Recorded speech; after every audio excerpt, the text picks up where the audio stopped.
நீதிமொழிகள் அதிகாரம் 4. பிள்ளைகளே, தந்தையின் போதனைக்கு செவிசாயுங்கள்.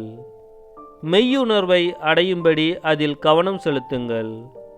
நான் உங்களுக்கு நற்போதனை அளிக்கின்றேன். நான் கற்பிப்பதை புறக்கணியாதீர்கள். நான் என் தந்தையின் அருமை மைந்தனாய் தாய்க்கு செல்ல பிள்ளையாய் வளர்ந்து வந்தேன். அப்பொழுது என் தந்தை எனக்கு கற்பித்தது இதுவே: நான் சொல்வதை உன் நினைவில் வை, என் கட்டளைகளை மறவாதே, நீ வாழ்வடைவாய். ஞானத்தையும் மெய்யுணர்வையும் தேடிப் பெறு.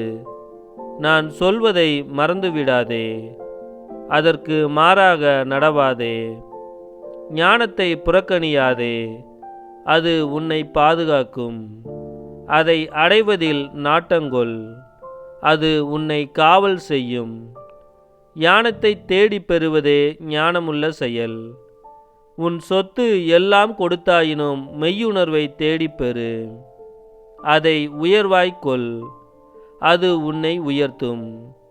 அதை நீ தழுவிக்கொள், அது உன்னை மாண்புறச் செய்யும். அது உன் தலையில் மலர்முடியைச் சூட்டும், மணிமுடி ஒன்றை உனக்கு அளிக்கும். பிள்ளாய், கவனி, நான் சொல்வதை ஏற்றுக்கொள், அப்பொழுது உன் ஆயுள் காலம் நீடிக்கும். ஞானத்தின் வழிகளை உனக்கு கற்பித்திருக்கின்றேன். நேரிய பாதைகளில் உன்னை நடத்தி வந்தேன். நீ நடக்கும்போது உன் கால் சறுக்காது. நீ ஓடினாலும் இடறி விழமாட்டாய். பெற்ற நற்பயிற்சியில் உறுதியாக நிலைத்து நில். அதை விட்டுவிடாதே, அதை கவனமாக காத்துக்கொள், அதுவே உனக்கு உயிர். பொல்லார் செல்லும் பாதையில் செல்லாதே, தீயோர் நடக்கும் வழியில் நடவாதே. அதன் அருகில் செல்லாதே, அதில் கால் வைக்காதே. அதை விட்டு விலகி உன் வழியே செல்.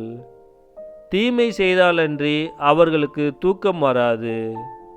யாரையாவது கீழே வீழ்த்தினாலன்றி அவர்களுக்கு உறக்கம் வராது.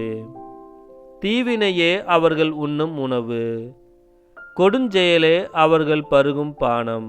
நேர்மையாளரின் பாதை வைகறை ஒளி போன்றது, அது மேன்மேலும் பெருகி நண்பகலாகின்றது. பொல்லாரின் பாதையோ காரிருள் போன்றது, தாங்கள் எதில் இடறி விழுவார்கள் என்பது அவர்களுக்கு தெரியாது. பிள்ளாய், என் வார்த்தைகளுக்கு செவிகொடு, நான் சொல்வதை கவனி. என் கவனத்தினின்று அவை விலகாதிருக்கட்டும். உன் உள்ளத்தில் அவற்றை பதித்து வை. அவற்றை தேடி பெறுவோருக்கு அவை உயிரளிக்கும், அவர்களுக்கு உடல் நலமும் தரும். விழிப்பாயிருந்து உன் இதயத்தை காவல் செய், ஏனெனில் அதனின்று பிறப்பவை உன் வாழ்க்கையின் போக்கை உறுதி செய்யும். நாணயமற்ற பேச்சு உன் வாயில் வரக்கூடாது. வஞ்சகச் சொல் உன் வாயில் எழக்கூடாது. உன் கண்கள் நேரே பார்க்கட்டும். எதிரே இருப்பதில் உன் பார்வையை செலுத்து. நேர்மையான பாதையில் நட, அப்பொழுது உன் போக்கு இடரற்றதாயிருக்கும். வலப்புறமோ இடப்புறமோ திரும்பாதே, தீமையின் பக்கமே காலெடுத்து வைக்காதே.